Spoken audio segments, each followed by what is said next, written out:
संजय राऊतांना इतकंच सांगायचं आहे, माणसं टिकवण्यासाठी पैसा लागत नाही तर प्रेम लागतं। परंतु संजय राऊतांकडे आणि त्यांच्या पक्षप्रमुखांकडे माणुसकी नावाचा प्रकारच शिल्लक नाही। त्यामुळे त्यांच्याकडे ना कार्यकर्ते टिकलेत, ना नेते टिकलेत, ना उमेदवार टिकतायत।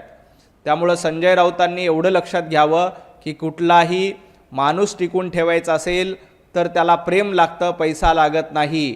पैशाच्या जीवावर काहीही करता येत नाही, परंतु प्रेमाच्या जीवावर जगसुद्धा जिंकता येतं, हे संजय राऊतांनी लक्षात ठेवावं। त्यामुळे भारतीय जनता पार्टी असेल, महायुती असेल, हे प्रेमाने माणसं जोडण्याचं काम करतात। तुमच्यासारखं माणसाला तुसडं वागणं, घरं बंद ठेवून लोकांना दारामध्ये ठेवणं, हे धंदे भारतीय जनता पार्टी महायुती करत नाही। त्यामुळे आम्ही प्रेमाच्या जीवावर माणसं जिंकतो, त्याला पैशाची गरज लागत नाही। तुमच्यासारख्या लोकांना ना प्रेमाची किंमत आहे, ना माणसांची किंमत आहे, ना निष्ठेची किंमत आहे।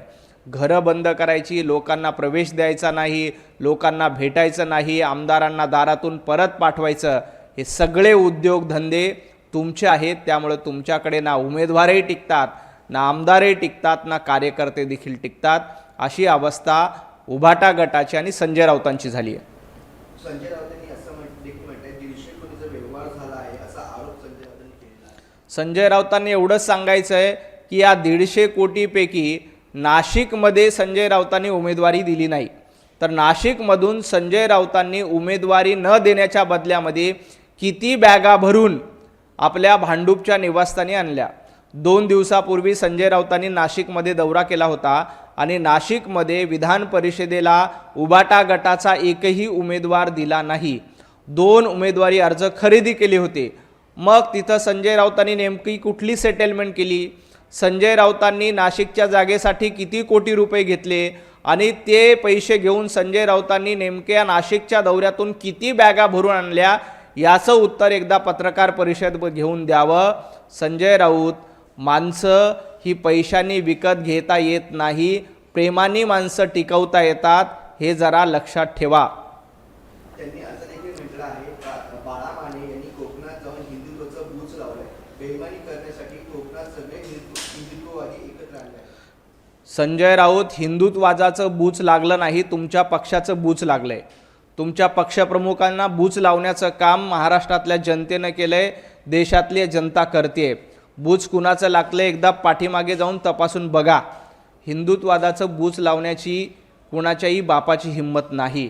आजपर्यंत वंदनीय हिंदू हृदय सम्राट बाळासाहेब ठाकरे यांचे विचार जिवंत ठेवण्याचं काम अनेक शेकडो हिंदुत्ववादी कार्यकर्त्यांनी केले।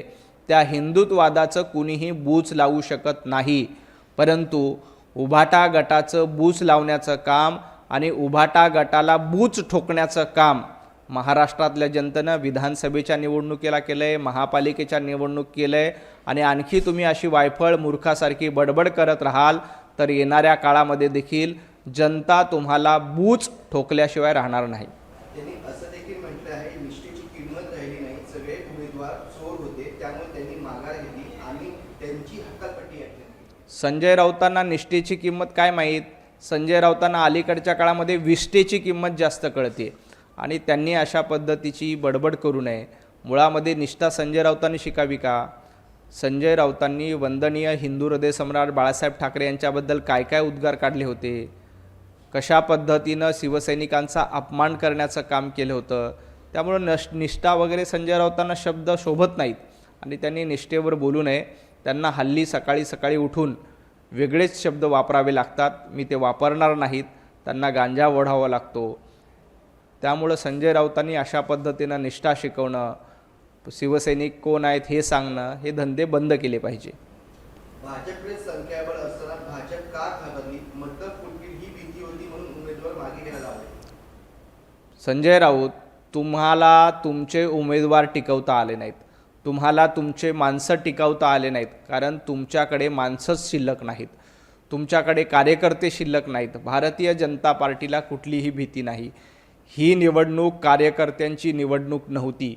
या निवडणुकीला नगरसेवक आणि जिल्हा परिषदे सदस्य, पंचायत समितीचे सभापती मतदान करणार होते। आता महाराष्ट्राच्या स्थानिक स्वराज्य संस्थांच्या निकालामध्ये आकडेवारी स्पष्ट आहे. भारतीय जनता पार्टीचे सर्वाधिक नगरसेवक आहेत, महायुतीचे सर्वात जास्त जिल्हा परिषद सदस्य आहेत, महायुतीचे सर्वात जास्त पंचायत समिती सभापती आहेत. ही सगळे आकडेवारी बघितली तर महायुतीचा विजय होणार हे 100% निश्चित होतं. मग असा विजय होत असताना तुम्ही उमेदवारी अर्ज का भरले? तुम्हाला खात्री होती की आपला पराभव होणार. त्यामुळं या पराभवाच्या भीतीपुढे अनेक ठिकाणी महाविकास आघाडीनं आपले उमेदवार अर्ज मागे घेतले. घोडेबाजार करण्याची भारतीय जनता पार्टीला किंवा महायुतीला गरज नाही. आमच्याकडे पुरेसं संख्याबळ आहे आणि त्या संख्याबळाच्या जीवावर आम्ही 17च्या 17 विधान परिषदेच्या जागा जिंकू.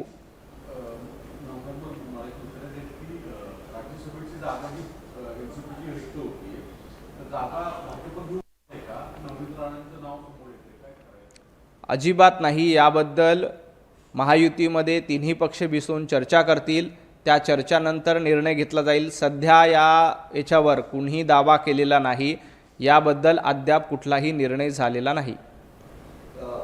संजय राऊत यांनी असं म्हटलंय, डीएमके इंडिया आघाडीतून बाहेर पडली तर टीव्हीके नवा पक्ष आम्हाला मिळाला.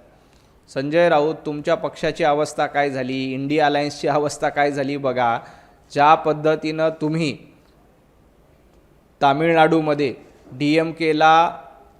डीएमकेच्या पाठीमध्ये खंजीर खुपसला, डीएमकेला धोका दिला. कालपर्यंत काँग्रेसनं डीएमके बरोबर युती केली, डीएमके बरोबर आघाडी केली आणि डीएमकेच्या सोबत तामिळनाडूची निवडणूक लढली आणि फक्त खुर्चीसाठी डीएमकेच्या पाठीमध्ये खंजीर खुपसून डीएमकेला धोका देऊन त्या ठिकाणी तुम्ही टीव्हीके बरोबर थलपती विजय यांना साथ देण्याचं काम केलं. आणि आता तुम्ही म्हणतायत की आम्हाला डीएमके गेली तर काय हरकत नाही, टीव्हीके आली. संजय राऊत, थोडीशी लाज बाळगा. आपण आपल्याच मित्रपक्षाच्या पाठीमध्ये खंजीर खुपसतो, त्यांना घरी बसवतो, त्यांना नाकारतो आणि त्यांची साथ सोडून नव्या सवंगाड्याला आपल्यासोबत घेऊन फक्त सत्ता मिळवण्याचा प्रयत्न करतो. सत्तेसाठी वाटेल ते हे धोरण इंडिया आघाडीचं आहे, हे धोरण राहुल गांधी यांचं आहे आणि हेच धोरण उद्धवजी ठाकरे यांचं आहे. हे वेळोवेळी सिद्ध झालेलं आहे.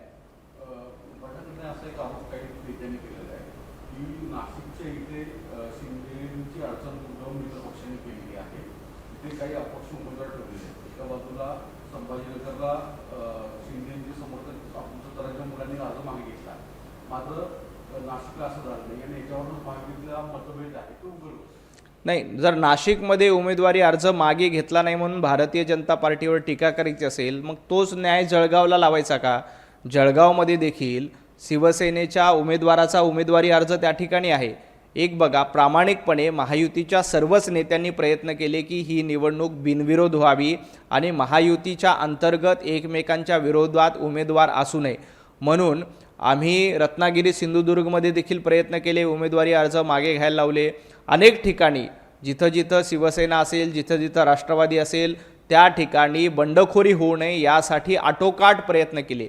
परंतु दुर्दैवानं नाशिकमध्ये आणि जळगावमध्ये या ठिकाणी आम्हाला यश आलं नाही. परंतु पुढचे 1-2 दिवस जाऊ द्या. या उमेदवारांना पुन्हा एकदा आव्हान करण्याचा प्रयत्न गिरीश महाजनजी करतायत, तिकडे गुलाबराव पाटील करतायत. परंतु असं असताना महायुतीमध्ये फूट पडेल किंवा महायुतीमध्ये एकमेकांवर आरोप करण्याचा प्रयत्न करू नये. जर भारतीय जनता पार्टीवर तुम्ही नाशिकच्या निमित्ताने आरोप करत असाल तर जळगावमध्ये मग तुम्ही जाणीवपूर्वक भारतीय जनता पार्टीच्या विरोधामध्ये उमेदवार ठेवला का, हा देखील प्रश्न विचारता येतो. परंतु तसं नाही. प्रत्येकाने प्रयत्न केले की हे उमेदवार मागे घ्यावे. दुर्दैवानं काही ठिकाणी आपल्याला यश आलं नाही. परंतु येणाऱ्या काळामध्ये या ठिकाणच्या देखील म्हणजे जळगावची निवडणूक देखील भारतीय जनता पार्टी जिंकणार आहे आणि नाशिकची निवडणूक देखील शिवसेना जिंकणार आहे, याच्यामध्ये कुठलीही शंका नाही. संजय राऊत यांनी असं म्हटलंय, अमित शाह यांनी टीएमसी फूट पाडली, विधेयक मंजूर करण्यासाठी खासदारांना तुरुंगात डांबायला हे महाविकास आघाडीचं सरकार नाही. नवनीत राणा खासदार असताना त्यांना तुरुंगात कुणी डांबलं होतं? संजय राऊत तुम्ही डांबलं होतं. हनुमान चालिसा म्हणावी, हनुमान चालिसा म्हणू नये म्हणून नवनीत कौर राणांना 8 दिवस तुरुंगात डांबणारे उद्धवजी ठाकरे होते. नारायणजी राणे केंद्रीय मंत्री असताना त्यांना तुरुंगात डांबणारे उद्धवजी ठाकरे होते. त्यामुळे तुरुंगात डांबण्याचा इतिहास हा उद्धवजी ठाकरे यांचा आहे. भारतीय जनता पार्टीचा नाही. त्यांनी असं देखील म्हटलंय, महाराष्ट्र पॅटर्न आता अमेरिका, फ्रान्स येथे वापरला जाईल आणि पक्ष म्हणून किती सरकार. संजय राऊत, महाराष्ट्र पॅटर्न काय आहे हे देशाला माहिती आहे. महाराष्ट्राचा पॅटर्न हा जनतेचा पॅटर्न आहे आणि महाविकास आघाडीचा पॅटर्न खरं तर महाविकास आघाडीचं नाव बदलून आता माघार विकास आघाडी ठेवलं पाहिजे. प्रत्येक निवडणुकीमध्ये माघार घ्यायची ही महाविकास आघाडीची सवय झाली आहे. त्यामुळे आपण MVA याचं फुलफॉर्म करताना माघार विकास आघाडी अशा पद्धतीचं नामकरण केलं पाहिजे. कारण आपण बघा, हर्षवर्धन सपकाळ यांनी गाजावाजा करून विदर्भामध्ये अनेक उमेदवार दिले होते आणि सांगितलं होतं की काँग्रेस ही निवडणूक लढणार, परंतु हर्षवर्धन सपकाळ यांना त्यांचे उमेदवार सांभाळता आले नाही. अनेक ठिकाणी काँग्रेसच्या उमेदवारांनी माघार घेतली. शिवसेनेच्या उभाटा गटाच्या बाबतीत देखील ते झालं. उभाटा गटाच्या उमेदवारांनी देखील अनेक ठिकाणी माघार घेतली. राष्ट्रवादी काँग्रेसच्या उमेदवारांनी, शरद पवार गटाच्या, त्यांनी देखील माघार घेतली. त्यामुळे यापुढे महाविकास आघाडीचं नाव हे माघार विकास आघाडी घेतलं पाहिजे. कारण माघार घेणं, स्थगिती देणं हाच महाविकास आघाडीचा धंदा राहिला आहे. राज ठाकरे यांनी ट्विट केलेलं आहे, त्यामध्ये त्यांनी असं म्हटलंय पर्यावरणाबाबत, काही वर्षापूर्वी राज्य सरकारने झाडे लावली होती कोट्यावधी, ती झाडे कुठे गेली आहे. सन्माननीय राज ठाकरे यांना एक विनंती आहे की जेव्हा सुधीर भाऊ महाराष्ट्राचे वनमंत्री होते त्यावेळेला त्यांनी 33 कोटी वृक्ष लागवडीची घोषणा केली. प्रामाणिकपणे हे झाडं लावण्याचा प्रयत्न केला, परंतु काही झाडं जगली, काही झाडं जगू शकली नाही. यापुढे देखील भारतीय जनता पार्टी असेल, पंतप्रधान नरेंद्र मोदीजींनी एक पेड माँ के नाम अशा पद्धतीचा संकल्प केला. आज पर्यावरण दिन आहे, 5 जून आहे. या निमित्ताने आज मुंबईमध्ये अनेक ठिकाणी वृक्षारोपणाचं अभियान राबवलं जातं आहे. ग्रामीण भागामध्ये देखील वृक्षारोपणाचं अभियान राबवलं जातं. आम्ही प्रामाणिकपणे प्रयत्न करतोय, परंतु जाणीवपूर्वक अशा कामांमध्ये खोडा घालणं, अशा कामांना टीका करणं हे योग्य नाही. राज ठाकरे यांना देखील विनंती आहे की आपण मनसेच्या वतीने देखील काही झाडं लावण्याचा प्रयत्न करणार आहोत का आणि काही झाडं जगवण्याचा प्रयत्न करणार आहोत का, त्याबद्दल बोलावं. मनसे आज पर्यावरणाच्या निमित्ताने काही झाडं लावणार आहेत का? सन्माननीय राज ठाकरे काही झाडं लावण्याचा प्रयत्न करणार आहेत का?